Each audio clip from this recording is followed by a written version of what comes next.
everyone, and welcome back to the Warrior Wellness Podcast. Again, for anyone new here, my name is Morgan Trimper. I'm the Performance Nutrition and Wellness Coordinator at Warrior Ice Arena, and we are here to simplify nutrition, optimize performance, recovery, and help you feel your absolute best. So today, we're talking about something that seems basic, seems a part of your everyday life, but honestly makes or breaks your health, your energy, your physique, and even your wallet.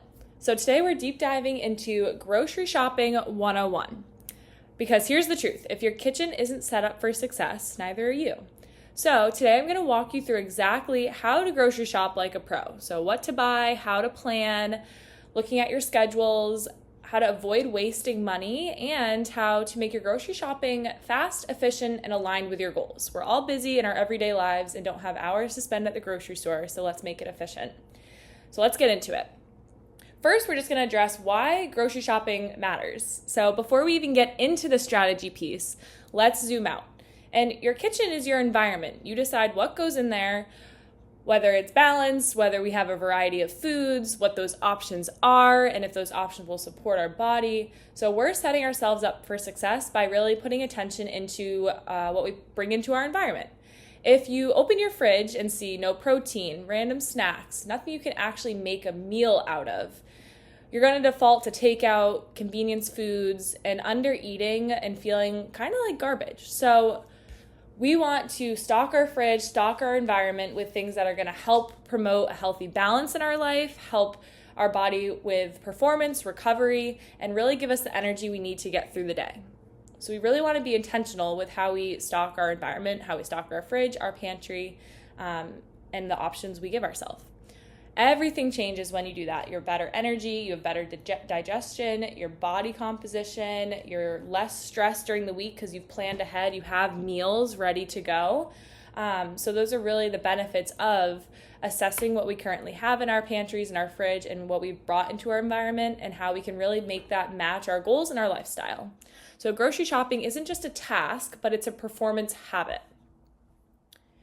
Second piece here is never go in without a plan. So this is a really important piece to it. And this is the number one mistake. People walk into the grocery store and just wander. There's no plan, there's no list. They haven't really looked at their week ahead, seen what activities they have going on, which days they might need a quicker, faster meal, which days they might need or might have a little bit more time to prepare and prep a meal.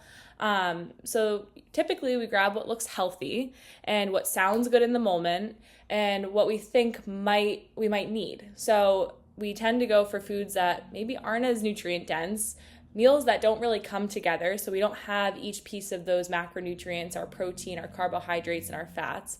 And typically we overstock on things we don't necessarily need. Therefore, we're wasting a little bit of money, right? So instead, before we even step into the grocery store, we need to have a plan.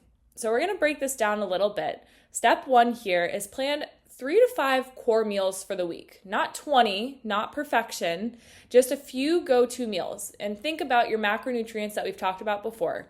Having those meals contain a protein option, a carbohydrate option, a fat, and definitely incorporate some sort of fruit or vegetable into our meals. Right? So example could be chicken, rice, and broccoli, right? We have our chicken, which is our protein source, our rice, which is our carbohydrate source. We have our broccoli, which is our vegetable, and we can always add some avocado to that, add some healthy fats.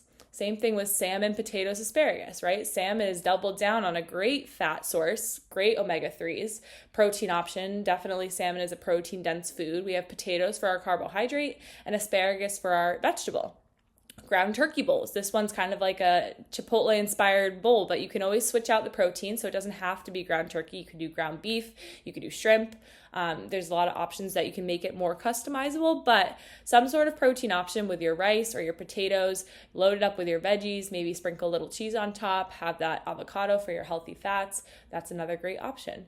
In the morning, breakfast, you could do egg burritos. So you could put eggs, maybe some hash browns, avocado, and really get a well-rounded macronutrient dense meal. So step 2 here is build your grocery list for those meals. So every item should have a purpose that's on your grocery list. If it's not tied to one of those meals or one of your snacks that you're actually going to eat, it doesn't go on the list. This is how you stop overspending on food that you're just going to end up wasting. So again, really building a grocery list that's tailored to those meals and those snacks that you've planned to have prepped for the week. So step 1 was having those 3 to 5 core meals. Again, we're not aiming for perfection. We're aiming for meals that really fit your week's schedule. And then step 2 is building that grocery list around those meals and the snacks that you've planned to have for that week to avoid wasting money and to avoid wasting food. Step 3 here is to shop the perimeter of the store. Now let's talk about one of the most powerful strategies here. Okay, so shopping the perimeter of the store. Most grocery stores are set up the same kind of way, all right? So around the edges, you'll find your produce, your protein, your dairy, your fresh foods, right? In the middle aisles is where we get to the more ultra-processed foods, and those are convenience foods. So we're not saying never go up and down the aisles, but for the majority of our grocery shop, we want to stick to that outside portion, right? So again, practicing balance, practicing moderation. Your foundation of what you're buying on that grocery list should come from the perimeter, but that's not to say you can venture up and down the aisles and grab a couple things from there as well. Okay, so your grocery cart should be built around your lean proteins, your chicken, your fish, your eggs, your Greek yogurt, your cottage cheese, your shrimp. Okay, your fruits and vegetables, getting a variety of those. They all offer their own set of particular micronutrients, so it's really important that we get a variety of them in. Your carbohydrates, your rice, your potatoes, your oatmeal, pasta, and then our healthy fats. So our avocado, our olive oil, our nuts and seeds. Those are all the components to helping build a really whole, complete meal. And those items are all typically found on the perimeter of the grocery store. So when it comes to your cart, about 80 to 90% of your cart comes from that perimeter area. That's a great spot to be in. Again, you can venture into those middle aisles for your fun foods and definitely incorporate those. That's part of keeping a balanced diet and having that variety. So that's also important to incorporate. And this is really a game changer. So organizing your list like a pro. So instead of writing down a messy list where you have everything kind of mumble jumbled, you forget which items go with which meal, right? Instead, write out by category. You can either do it by meal. So have like meal 1 and then all the items that you need for that. Or you can do it by nutrient. So you can say protein. These are all the protein sources I need. Produce. These are all the produce sources I need. And there's a bunch of free printable grocery lists that are organized like this on Pinterest or Canva that you can definitely utilize. I utilize them all the time and it makes my grocery runs very efficient. And I know exactly what I need for each of my meals and what meals go with what foods. So again, why this matters is you move a little faster through the store. You don't double back, meaning, oh, do I already have this in my pantry? Do I need to get another one? You know, if it's on your list, you need to get it. And you don't forget things. So you avoid running home to make your meal and saying, oh my gosh, I forgot the broccoli for our chicken broccoli Alfredo.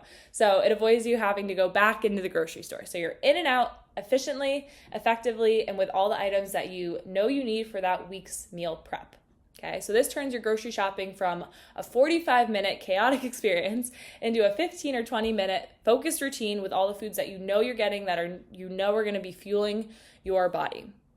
Okay, piece 5 here is don't grocery shop hungry. This is something I'm guilty of doing often, but this sounds simple and it's huge. So when you grocery shop hungry, everything looks amazing. Everything looks good. You tend to impulse buy what you're feeling you'd like in that moment. And you tend to grab foods that you don't normally eat. Okay. And this usually are foods that are more expensive, maybe less nutritious, and maybe even not aligned with your goals. Okay. So here's the rule. Eat before you go to the grocery store. Even if it's something small, just get something into your body to satiate yourself before you go into a grocery store that's filled with all these great, delicious, yummy foods. Okay. A protein shake, a yogurt, eggs, anything. It doesn't have to be a big meal. It could be just something smaller, more on the go. It'll help you make your decisions a little better instantly when you walk in and avoid that impulse buy. Okay. And we just need to stop buying just in case foods, right? This is part of planning, part of going through your pantry, knowing what you already have, right? We don't want to waste money. We don't want to waste food. So this is where a lot of people tend to do waste money, and I'm guilty of this as well, where I go into the grocery store and I forget, oh, do I have beans in my pantry? Do I have breadcrumbs in my pantry? Okay, so we might think, I might make this, or I could be healthy if I get this, or I saw this on TikTok, I should get it, right? When there's no meal that it's scheduled to go with, okay? And then it ends up sitting in your fridge, it goes bad, then we have to throw it out, and it was a waste of money and food. Instead, we want to buy what we know we're going to eat, okay? So real habits, consistency beats perfection every single time. We want to have a plan going in just to help ourselves out the best. Okay, and next piece here is just keep it simple, right? You don't need to complicate recipes. You don't need these exotic ingredients or these extravagant foods with these huge 5-course meals, right? Keep it simple and have a new plan every week to keep a little bit of variety, spontaneous energy, different foods incorporated, but it doesn't have to be this huge, big ensemble every single time, okay? You need to make it repeatable and have things that are attainable and simple so that you can stay consistent with making great, nutritious meals. The most successful people I work with eat variations of their meals, often with that same blueprint, that same structure. That's why I talked about those little Chipotle-inspired bowls. You can change out the carbohydrate if you want to use different kinds of rices. You can change out the protein sources. Lots of options for changing out the protein sources. You can add in different kinds of beans. You can add in different kinds of vegetables. Maybe one day you use guacamole. So there's definitely a lot of options. Again, that's just one of the bowl recipes. In the summer, a go-to that I love to do is different types of pasta salads. I definitely will change out the shapes of the pasta and make it fun. I'll add in different protein sources. Sometimes I'll add in hard-boiled eggs. Sometimes I'll do chopped up salami. Sometimes I'll do diced turkey. Sometimes I'll do tuna fish, right? So we can change out the protein source that we put in the pasta salad along with all the vegetables. Sometimes I do peppers, cucumbers, onions, right? So there's a lot of ways that we can stick with the same blueprint, but change out some of the ingredients and make it a little bit different each week. And working off that blueprint also creates less decision fatigue. It's easier to go grocery shopping. You kind of already have your list week to week. You're just supplementing certain things. And it's easy to prep. You know how to prep it. You've done it before. You've done it probably a couple weeks before. And again, it allows for a little bit more consistency. So last piece here is bonus money saving tips. So if your goal is to save a little bit of money while eating balanced, here are a couple things that you can consider or think of. So really sticking to your list, that's number one. We've taken the time to create our grocery list. We want to try to stick to it as best we can because we know those are the things that we're going to need for our planned meals for that week. 2 is buy in bulk for the staples. So if you're someone who does like to stick to that rice bowl or Chipotle inspired bowl, right? There's a few items that you can buy in bulk. You can buy the rice in bulk, right? For example, or if you make overnight oats a lot, that's a go-to breakfast option for you. Buy the oatmeal in bulk, right? Frozen proteins, things that you keep in your freezer, frozen vegetables, frozen fruits. Those are items that won't go bad sitting in your freezer. And typically when you buy them in bulk, they're a little bit less expensive, okay? Also, using frozen fruits and vegetables, right? When we think fruits and vegetables, typically a lot of people think produce section, fresh fruits and vegetables, that's what I have to buy. When you can get fruits and vegetables canned, you can get them frozen, you can get them dried or freeze dried, right? There's a lot of different ways that we can get nutrients from different forms of fruits and vegetables. It doesn't always have to be fresh produce the way you typically would think of it. Okay, and choose store brands, right? Often they're the most identical to the name brand. That's okay to buy the store brand versions of things that we often buy. Okay, and then don't overbuy perishables. Don't overstock your pantries with 15 cans of beans unless you know you're going to use them in a recipe or use them kind of weekly on a regular basis. And just remember, wasted food is wasted money. When you have to throw food out, you're throwing money out. So we really want to make sure that we're taking the time to plan out our meals, really decide what foods we want to incorporate into those meals, assess do they cover all the bases to create a whole balanced meal with all of our macronutrients, our protein sources, our fat sources, our carbohydrate sources, and does it incorporate some sort of fruit or vegetable, again, to make it that whole complete meal. Okay, and just to kind of wrap all this up, if you want to eat better, you want to feel better, and you want to perform better, it starts at the grocery store. We put so much time and effort and energy into moving our bodies, working out, right? The food piece, the nutrition piece is the other half to it. So really taking the time to put intention behind our grocery shopping trips to make them fast, effective, and efficient when we're there so that we know exactly what we're going in for, will make our lives easier in every aspect, and it'll allow us to prepare meals ahead of time that we know are nutrient dense, that we know will fuel our bodies to help support all the performance and training and activities and movements that we're doing on a day-to-day basis, right? It starts in the grocery store. So your action steps for this week are to plan 3 to 5 meals. Sit down on a Sunday. You can sit around with your kids if they want to be involved in the meal planning process. Plan out 3 to 5 meals for the week and write down in an organized list. Again, you can look on Pinterest, you can look on Canva. They have great grocery shopping lists that are very organized by either macronutrient or by meal, and write out that list, right? Shop the perimeter when you go to the grocery store after having a little snack so you don't go in hungry, but try to shop the majority of your list on the perimeter of the grocery store, and then recognize which items you do like to buy in the middle. What are your go-to fun foods, right? Again, don't go in hungry, have your little snack, and then remember to keep it simple. It doesn't have to be an overcomplicated process. We want this to be simple. We want it to be attainable, and we really, really strive to be able to make this a consistent habit. If this episode helped you, feel free to spread the word about the Warrior Wellness Podcast. And I hope this really helped you in inspiring you to build the ideal kitchen to support your goals. Tune in for our next episode on the Warrior Wellness Podcast, where we'll be going over mastering the macronutrients. So we're going to be learning all things protein, carbohydrates, fats. We're going to debunk and debrief about all the macronutrients. Have a great rest of your day. I'll see you in the next episode.